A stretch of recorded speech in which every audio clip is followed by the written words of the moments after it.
The lock on the service door clicked open, a sharp metal snap that echoed too loudly for 3 in the morning. I slipped inside the restricted wing of the Nocturne Museum, the air immediately hitting me with the heavy, dry scent of settled dust and decaying velvet. I wasn't here to steal, I just needed to see it. The Weeping Saint. The rumors said the exhibit would be crated up by dawn, and my portfolio needed the sketch of that relic to survive the semester review. I set up my easel in the oppressive silence, charcoal ready, but the hair on my arms stood up. The air felt charged, coiled tight like the atmosphere before a lightning strike. Then, a cold draft swept through the hall, and the single emergency light above me flickered and died. The darkness that followed wasn't natural. It didn't just fall. It pressed in, heavy and physical, like deep water. I stood frozen, my eyes adjusting to the gloom, until the high windows filtered in a thin, milky wash of moonlight. It was enough to see the outline of the gallery, a long corridor of shadowed plinths and covered frames. But my focus snapped to the center of the room. The Weeping Saint stood there, uncovered. In the photos, it looked like just another piece of religious iconography, a marble statue of a woman in mourning. But here, in the breathing silence of the museum, it was terrifying. The stone didn't reflect the moonlight. It seemed to drink it. The shadows pooled in the folds of the carved robes with an unnatural depth. I stepped closer, my sneakers squeaking softly on the parquet floor, a sound that made me wince. I opened my sketchbook, the paper bright white in the gloom, and started to draw. My hand moved on its own, the charcoal scratching a frantic rhythm against the page. I tried to capture the curve of the statue's shoulder, the way the head bowed in eternal submission. But the more I looked, the more the details seemed wrong for stone. The texture of the skin looked porous. The tension in the neck muscles looked like they were straining against a scream, not settled in prayer. I rubbed a smudge of charcoal with my thumb, trying to get the shading right on the eyes, and realized with a jolt that the statue wasn't looking down. It was looking at the door I had just come through. I stopped drawing. The room went still again, but it had changed. It wasn't empty anymore. It was expectant. Then I heard it. Footsteps. They were slow, deliberate, and terrifyingly rhythmic. But they didn't echo. In a hall this size, with these high vaulted ceilings, every sound should have bounced. These steps were absorbed, muted, as if the walker was moving through a different medium entirely. I spun around, scanning the shadows. Nothing. Just the long, empty stretch of the gallery. "Hello?" I whispered. The word died instantly in the heavy air. I looked up at the corner where the security camera blinked its red LED. It was dark. Dead. A cold knot formed in my stomach. I had hacked the electronic lock, sure, but I hadn't touched the cameras. Someone else had turned them off. Someone who knew I was here. Or someone who didn't want to be seen. The footsteps started again, closer this time. They were circling me. I could feel the displacement of the air, a subtle shift in pressure against my skin. It felt like walking through a magnetic field. I backed up until my spine hit the cold stone of the Weeping Saint's plinth. I was cornered. The smell of the room shifted, the dust and velvet overpowered by a sudden, sharp scent of rain hitting a rusted fence. I gripped my charcoal stick like a weapon, which was laughable. I was an art student, not a fighter. I scanned the darkness, my heart hammering against my ribs like a trapped bird. The shadows between the displays seemed to lengthen, stretching toward me. "I'm leaving," I said, my voice shaking. "I'm just leaving." I reached for my easel to collapse it, my fingers fumbling with the latch. I needed to get out. The air was too thin, too cold. I turned to grab my bag, and that's when the silence broke. Not with a sound, but with a touch. A hand closed around my wrist. It was shocking, not just because of the sudden contact, but because of the temperature. The fingers were cold, like marble kept in a cellar. The grip was absolute. It didn't squeeze, it just held, immovable as the statues around us. I gasped, the air rushing into my lungs, and looked up. I wasn't looking at a security guard. I was looking into eyes that caught the moonlight and held it, reflecting a predator's calm in the pitch black. The woman holding me wasn't a guard. She was a curator of shadows, a figure cut from the same heavy velvet solitude that draped the museum. She was tall, impossibly so, with a silhouette that seemed to swallow the ambient light rather than reflect it. Her skin was pale, a stark, luminous contrast to the severe black tailoring of her suit, which fit with a precision that suggested it was stitched directly onto her form. But it was her eyes that froze the breath in my throat. They were dark, endless, and reflected the moonlight with a wet, predatory sheen that shouldn't have been possible in the dim gallery. "Trespassing," she said. Her voice was low, a rich contralto that vibrated through the bones of my wrist, which she still held in a vice grip. "And theft." "I didn't take anything," I managed to whisper, though the denial felt flimsy against the weight of her presence. "You took the silence," she corrected, "and you attempted to take the saint." She didn't radio for police, she didn't reach for a badge. Instead, she turned and pulled me with her, the motion fluid and irresistible. I stumbled to keep up, my sneakers squeaking violently against the polished parquet, while her heels made no sound at all. It was like being towed by a riptide.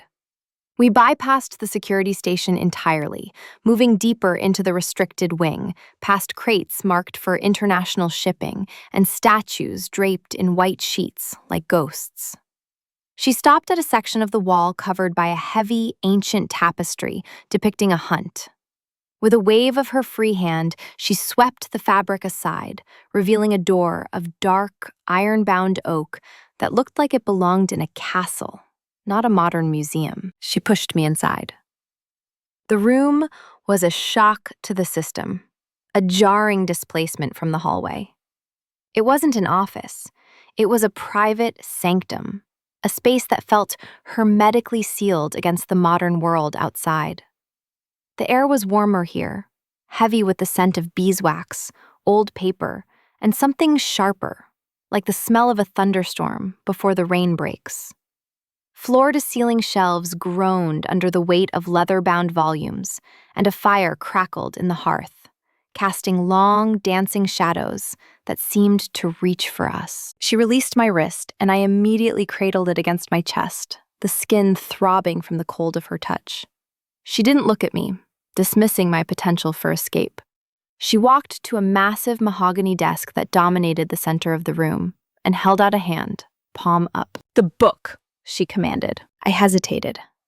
That sketchbook was my portfolio, my scholarship, my entire future.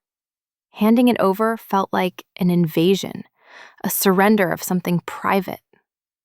But the air in the room seemed to thicken, pressing against my eardrums. I handed it to her. She opened it with a reverence that was more unsettling than her anger. Her long fingers traced the edge of the paper, avoiding the charcoal but lingering near the lines. She flipped through my studies, the city skyline, the subway portraits, and finally, the weeping saint. She stopped there. The silence stretched, tight and vibrating. I watched her face, looking for judgment, but found only a terrifying intensity. She studied the page like she was reading a map to a buried secret. "You have an eye for the broken things," she murmured, not looking up. "Most artists draw the saint in prayer. You drew her in pain." "I drew what I saw," I said, my voice gaining a fraction of strength. She looked up then, and the amusement in her eyes was cold and sharp. "Vision is a dangerous gift. It reveals things that prefer to remain hidden. She closed the book with a soft snap and placed it on her desk.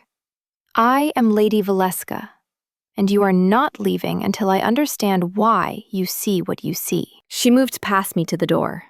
I tensed, ready to run, but she simply turned the heavy iron key in the lock. The mechanical clunk of the deadbolt sliding home echoed like a gunshot. She turned back to a crystal decanter, pouring a dark, viscous liquid into a glass. "Sit down," she said. "We have so very much to discuss." I sat in the high-backed velvet chair because my legs had simply ceased to function as structural supports.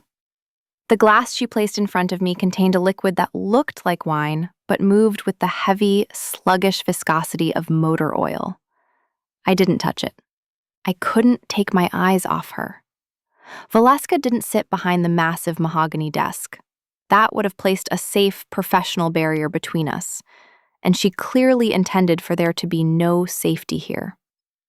Instead, she moved around the workspace with a prowling, restless energy, the firelight catching the sharp, aristocratic angles of her cheekbones and turning her silhouette into a living chiaroscuro painting. She stopped directly in front of me, leaning back against the edge of the desk, crossing her ankles. The proximity was deliberate. It was a calculated invasion of the little territory I had left. "You have something," she began, her voice dropping to a whisper that felt less like sound and more like a physical pressure against my eardrum. She reached out. I flinched, pressing my spine into the unforgiving velvet of the chair. But she didn't stop. Her hand hovered near my face. "Here." Her thumb brushed my cheekbone, wiping away a streak of charcoal I hadn't realized was there. The contact was electric. Cold. Absolute, but leaving a trail of phantom heat in its wake. And then the smell hit me. Up close, she didn't smell like the dusty, sterile air of the museum. She smelled of ozone, sharp and crackling like the air after a violent lightning strike. Layered beneath that was something sweeter, heavier, like dried roses crumbling between the pages of a forgotten book. But the base note, the scent that made my mouth water and my stomach turn simultaneously, was metallic. It was the sharp, coppery tang of iron. It was the smell of blood, ancient and dried, or perhaps fresh and hidden. It was the scent of a weapon that had just been used. My heart hammered against my ribs, a frantic, erratic rhythm that felt loud enough to fill the silent room. I was sure she could hear it.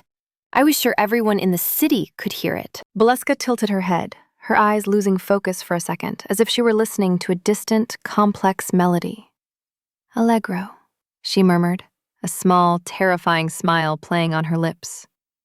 "Your pulse. It's frantic, like a bird caught in a net." She didn't pull her hand away. Instead, she let her fingers drift down from my cheek, tracing the line of my jaw with agonizing slowness.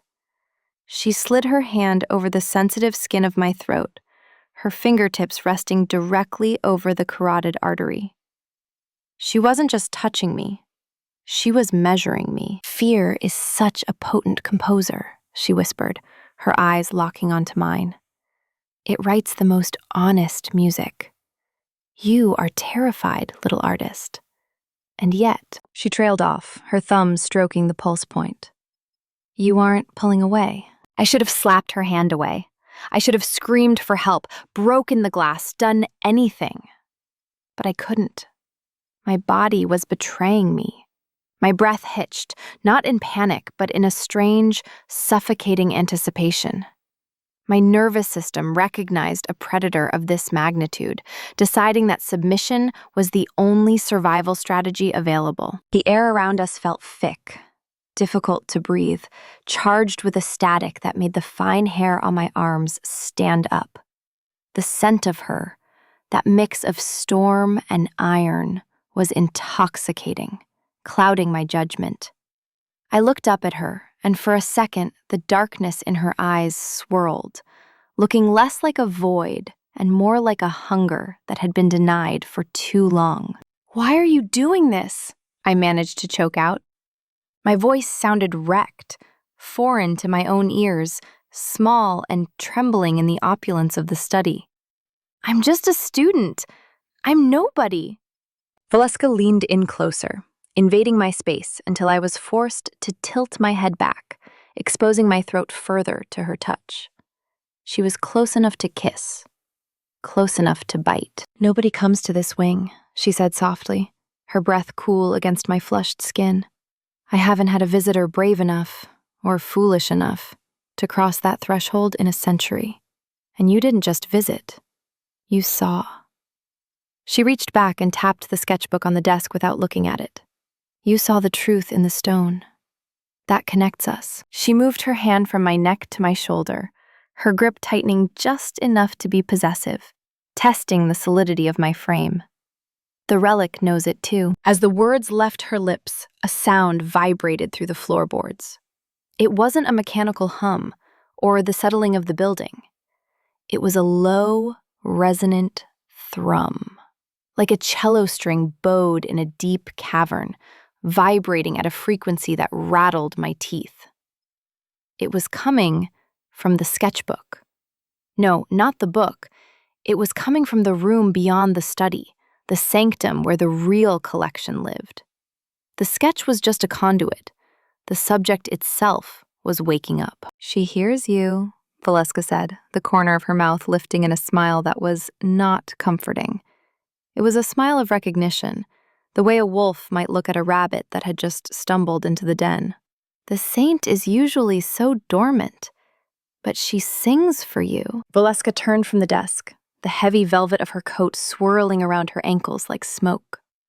She didn't ask me to follow. She simply walked toward the far wall, where the shadows were deepest, and pushed open a panel that I hadn't even seen. The vibration in the floor intensified, traveling up through the soles of my sneakers and settling in the marrow of my bones. I should have run. The door to the hallway was behind me. The lock was heavy but mechanical. I could have tried, but the pull was stronger than the fear. It was a physical tether, a hook in my chest dragging me forward into the dark. I stood up, my legs feeling like they belonged to someone else, and followed her into the sanctum. If the study was a place of observation, this room was a treasury of impossible things. The air here was colder, thin and sharp, smelling of something ancient, like dust from a tomb that had been sealed for a millennium. There were no electric lights, only the bioluminescent glow of the artifacts themselves. I walked past a display case, holding a mirror that didn't reflect the room. The glass was dark, swirling with a gray mist. When I looked into it, I didn't see my own terrified face. I saw the room as it might have looked 200 years ago, lit by torches, with figures moving in the periphery that weren't there in reality. I looked away, nausea rolling in my gut. "Careful," Valeska warned, her voice echoing in the stillness. She was standing by a pedestal, holding a necklace of rubies that seemed to pulse with an internal rhythmic light. "The mirror shows you what you've lost. The necklace shows you what you crave. It beats in time with the wearer's desire. Look at it." I looked. The gems were throbbing, a frantic, red staccato rhythm that matched the hammering of my own heart perfectly. "This isn't a museum collection," I whispered, the realization tasting like copper in my mouth. "These aren't exhibits." "No," Valeska agreed, moving deeper into the room, her hand trailing over a suit of armor that looked like it had been grown from black iron rather than forged. "This is my memory. Every piece here is a moment I chose to keep, a life I chose to end, or an empire I watched crumble." She stopped in front of a massive, draped object in the center of the room, the source of the hum. "You think I am the curator," she said, turning to face me. The glow from the artifacts cast her face in sharp relief, making her eyes look like pools of liquid gold. "I am not guarding the history of this place, little artist. I am the history. I laid the cornerstone of this foundation before your great-grandparents were born. And I brought the weeping saint here not to display her, but to contain her." She reached out and pulled the heavy canvas sheet from the object. It was the saint, but not the stone version I had seen in the public gallery. This was raw, a jagged piece of obsidian that seemed to suck the light out of the room. It wasn't carved. It was trapped. The figure inside the stone looked like it was screaming, fighting to break the surface. "She is a lock," Valeska said softly, her voice dropping to a register that vibrated in my chest. "A lock that requires a very specific key. A soul that understands the difference between beauty and pain.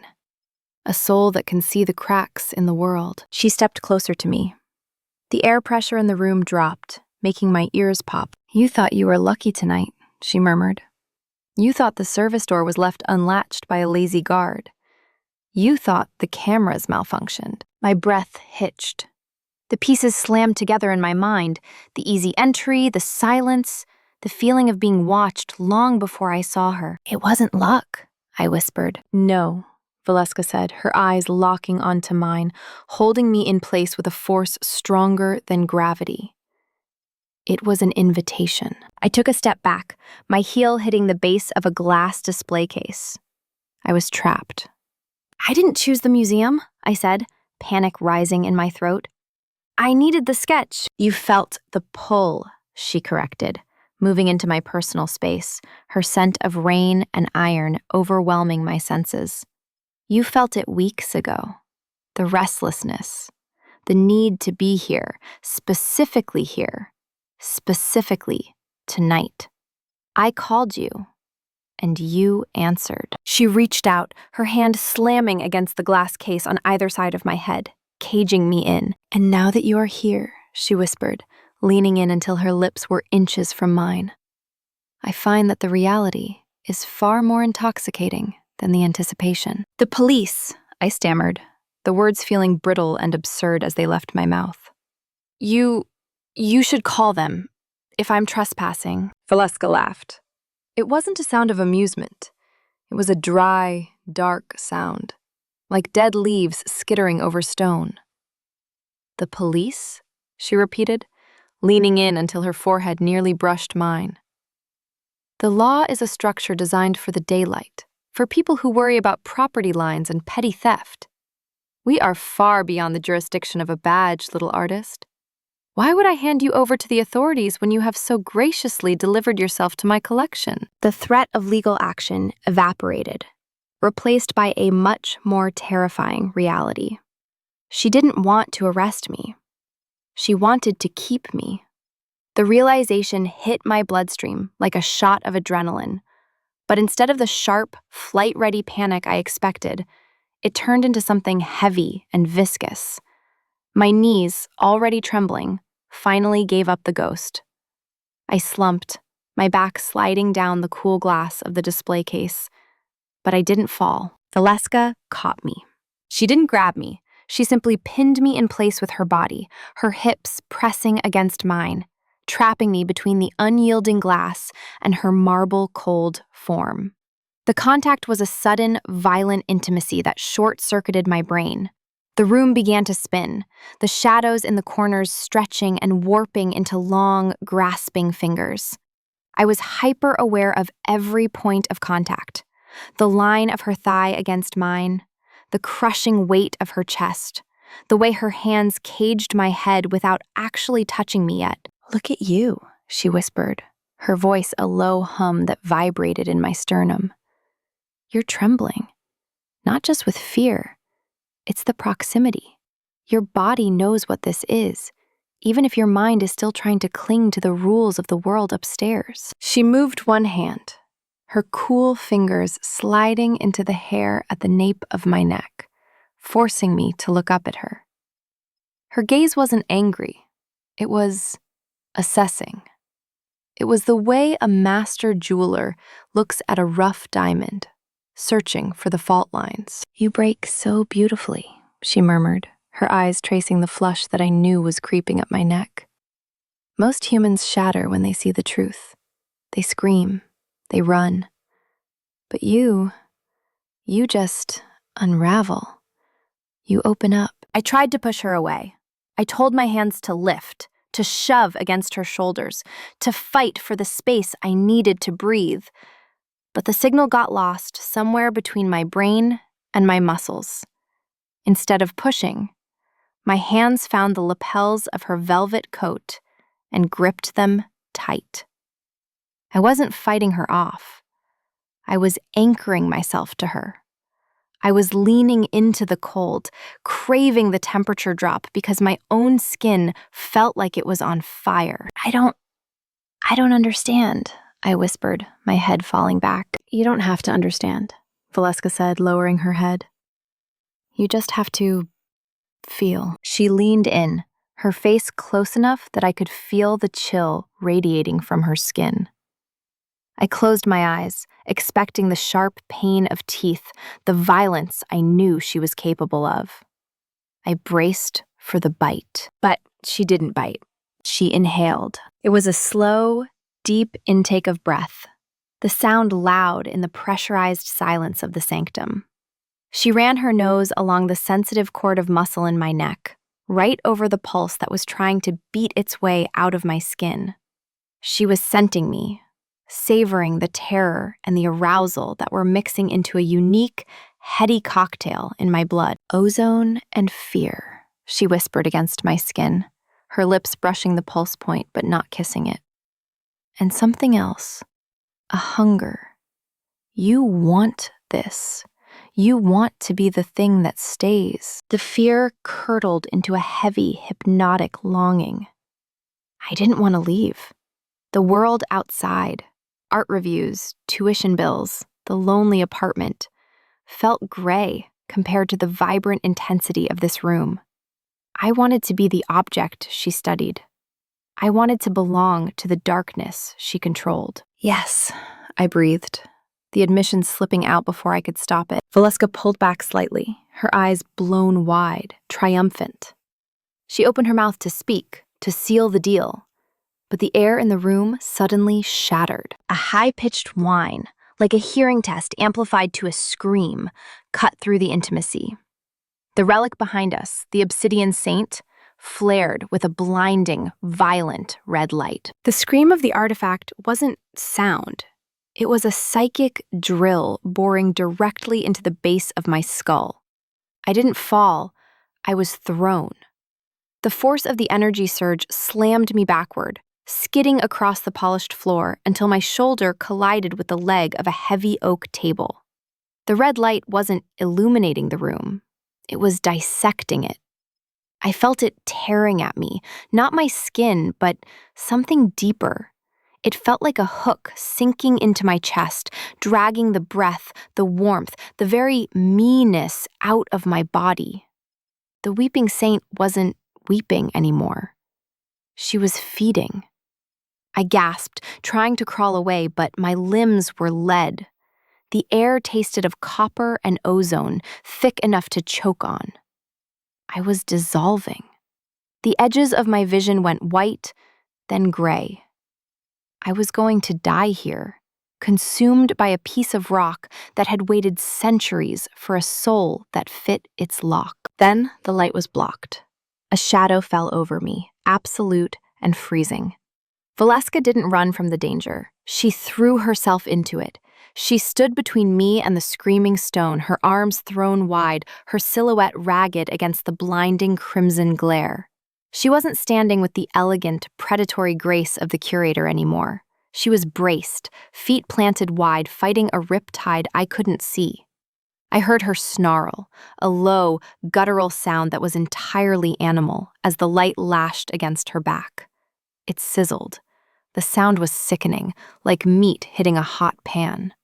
Smoke curled up from her velvet coat, smelling of burnt silk and something sweeter, more terrible. Scorching, ancient blood. She was acting as a lightning rod, grounding the relic's assault into her own immortal frame to keep it from frying my fragile human nervous system. "Stop," she commanded, her voice cracking with strain. She brought her hands together in a violent clap, a shockwave of dark, cold energy exploding outward from her palms. The red light shattered. The high-pitched whine cut off instantly, leaving a ringing silence that was louder than the scream had been. The room plunged back into shadow. Valeska stood there for a heartbeat, swaying, before her knees buckled. She hit the floor hard. The fear that had paralyzed me vanished, replaced by a frantic, sharp instinct to move. I wasn't the prey anymore. I was the witness to her vulnerability. I scrambled forward, ignoring the bruising ache in my shoulder. Valeska?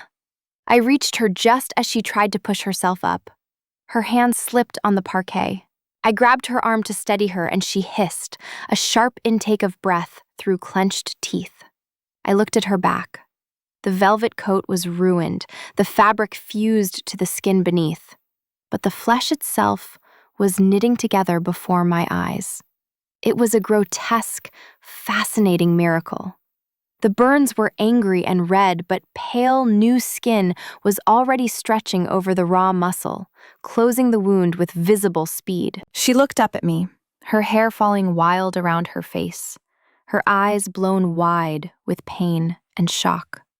She looked younger, less like a timeless monster and more like something breakable. "You didn't run," she rasped, her voice wrecked. "The door was open. The ward fell when the stone flared. You could have run." "You were burning," I said, the words tumbling out. It was the only logic that mattered. My hand was still on her arm, feeling the tremors running through her body. The heat radiating from her healing wound was intense, a stark contrast to her usual chill. "I am difficult to kill," she murmured. But she didn't pull away. She leaned into my touch, her forehead resting against my shoulder for just a second. A moment of weakness she would never have allowed if I hadn't just watched her walk through fire for me. "But the stone, it would have hollowed you out." "Why?" I asked, my hand moving tentatively to brush the hair from her damp forehead. "You wanted to possess me. Why save me?" She looked up, her golden eyes locking onto mine, the hunger back but tempered with something heavier. "Because a possession is useless if it is broken," she whispered. "And because I have guarded that stone for 300 years. It has never reacted to anyone. Until you." She gripped my hand, her strength returning, pulling herself up and dragging me with her until we were standing chest to chest in the dark. The silence settled around us, heavy, intimate, and irrevocable. We stood there, suspended in the aftermath. The air in the sanctum wasn't empty anymore. It was heavy, pressurized by the sudden absence of the red light. The distance between us had vanished completely. There was no longer the curator and the trespasser, the predator and the prey.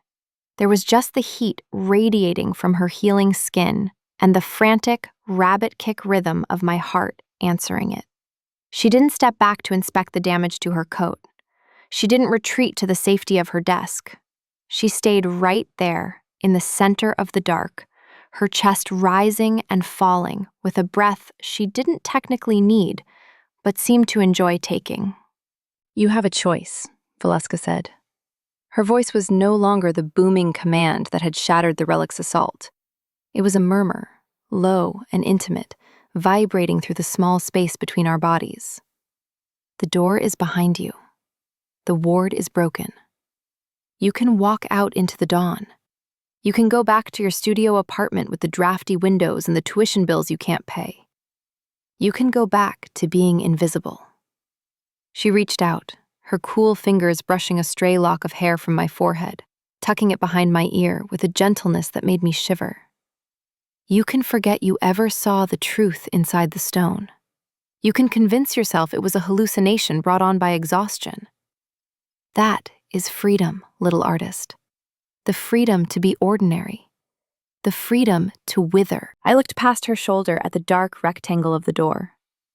Beyond it lay the street, the noise, the crushing weight of a life where I was constantly waiting for permission to exist. I thought about the portfolio review that would tear my work apart for being too dark. I thought about the empty fridge, the cold apartment, the way people looked through me on the subway, never at me. Out there, I was just another student, drowning in debt and mediocrity. In here, amidst the impossible geometry of her world, I was the only thing that mattered. "And the other choice?" I asked, my voice barely a whisper. "You stay," she said simply. "You stay here, in the dark, where the silence is heavy enough to hold you. You become the keeper of the collection, and in return, the collection keeps you." She leaned closer, her golden eyes burning with a possessive intensity that made my knees weak. "I don't want your sketch, Sarah. I have vaults full of masterpieces, painted by men who have been dust for centuries." Her hand drifted down to cup my jaw, her thumb resting on my chin, tilting my face up. "I want the eye that sees the cracks. I want the artist." The offer hung in the air, heavy and intoxicating. It wasn't a job offer. It was a proposal of ownership. But looking at her, seeing the raw power she had just unleashed to save me, I didn't feel owned. I felt chosen. The fear that had been screaming in my head all night finally went quiet, drowned out by a much louder, much darker desire. I didn't want the sun anymore. The sun was harsh and revealing. I wanted the twilight. I wanted her. "I don't want to be ordinary," I admitted, the truth tasting like iron on my tongue. "I don't want to go back." Valeska smiled, and this time, it reached her eyes. It was a smile of devastating victory. "Then don't," she whispered. "Give me your doubt. Give me your fear. Let me anchor you to this place, to me, so that you never have to drift again." She lowered her head, her lips hovering inches from the pulse point she had been tracking all night. She wasn't taking, she was asking. "May I?" she breathed, the question vibrating against my skin. "Not to end you, but to begin you, to taste the vision before I seal it." The longing was a physical ache now, a heavy, molten weight in my stomach. I didn't speak. I couldn't. The air was too thick, the moment too fragile. I simply closed my eyes, surrendered the last of my resistance, and tilted my head back, exposing the vulnerable, frantic line of my throat to the dark. Her lips touched mine, and the contact was a shock of absolute zero that burned hotter than any fire. It wasn't tentative. It was a claiming. It was the sudden, violent collision of two atmospheres, my frantic human heat crashing against her ancient, immovable cold. I gasped into her mouth, and she swallowed the sound, her hand tangling in my hair to hold me steady against the onslaught. She tasted of dark wine, iron, and the electric charge of a storm. There was no hesitation in her, no question of whether this was right. She kissed me with the terrifying confidence of a creature who has watched empires rise and fall and decided that this, right here, was the only thing worth holding on to. My hands finally found purchase, gripping the ruined velvet of her coat, pulling her closer until there was no air left between us. I felt the hard lines of her body, the unnatural stillness of her frame that made my own trembling feel chaotic and loud. She didn't just hold me, she surrounded me. Her presence was a physical weight, pressing down on my senses, drowning out the logic that should have been screaming. But I wasn't screaming. I was melting. I was leaning into the frost, craving the way it numbed the panic and replaced it with this heavy, molten desire. She broke the kiss, but she didn't pull away. She trailed her lips down the line of my jaw, her breath cool against my flushed skin, moving with agonizing slowness toward the pulse she had tracked all night. I whimpered, the sound embarrassing and raw in the quiet room, but Valeska just hummed a low, vibrating note of approval against my throat. "Be still," she whispered, her lips brushing the sensitive skin right over the artery. "And accept." I felt the sharp graze of her teeth, a moment of stinging pressure that made my entire body tense. Then, she bit down. It wasn't pain. That was the first shock. It was a sudden, piercing jolt of sensation that bypassed my nerves and went straight to the core of my spine. It felt like lightning without the burn. A rush of cold, liquid clarity flooded my veins, chasing away the exhaustion, the fear, and the lingering ache in my shoulder. My knees gave out completely, but she was there, her arm like an iron bar around my waist, anchoring me as the world tilted on its axis. The sensation was overwhelming. It was a transfer of vitality, a sharing of something ancient and potent. I felt the connection snap into place, a heavy silver chain forging itself between my soul and hers. The fear of failure, of poverty, of being invisible, evaporated instantly. It was scrubbed from my blood, replaced by a surge of endorphins that made me feel invincible. I wasn't just Sarah the art student anymore. I was part of her. I was anchored to the bedrock of the museum, to the history, to the darkness itself. My senses slammed open. The smell of the room exploded into a complex tapestry. I smelled the threads of the tapestry, the wood burning 3 rooms away, the metallic tang of ink in my sketchbook. I heard the settling of the dust in the corners, a sound like falling snow. I heard the slow, tectonic rhythm of Valeska's heart beating against my own. She pulled back slowly, licking the single drop of crimson from the puncture marks, sealing the wound with a swipe of her cold tongue. The intimacy of it was shattering. It was more personal than the kiss, more binding than a ring. "Mine," she murmured, her voice rough, her golden eyes blown wide and dark with satisfaction. "Yours," I answered, and the word didn't feel like submission. It felt like coming home. I slumped against her, my head resting on her shoulder, the adrenaline crash leaving me floating in a haze of narcotic warmth. I felt treasured. I felt heavy with her mark. Outside, the sky bled into the gray of dawn, threatening the sanctuary of the night. But it didn't matter. The light couldn't touch us here. I was sealed in the dark, held by the monster who had chosen me, and for the first time in my life, I wasn't afraid of what the new day would bring. I was only interested in the night that would follow. The heavy velvet curtains were drawn tight, sealing the study in a perpetual, pressurized twilight. 3 months ago, this darkness would have felt suffocating, a heavy blanket pressing against my lungs. Now, it felt like oxygen. It felt like a second skin I had finally grown into.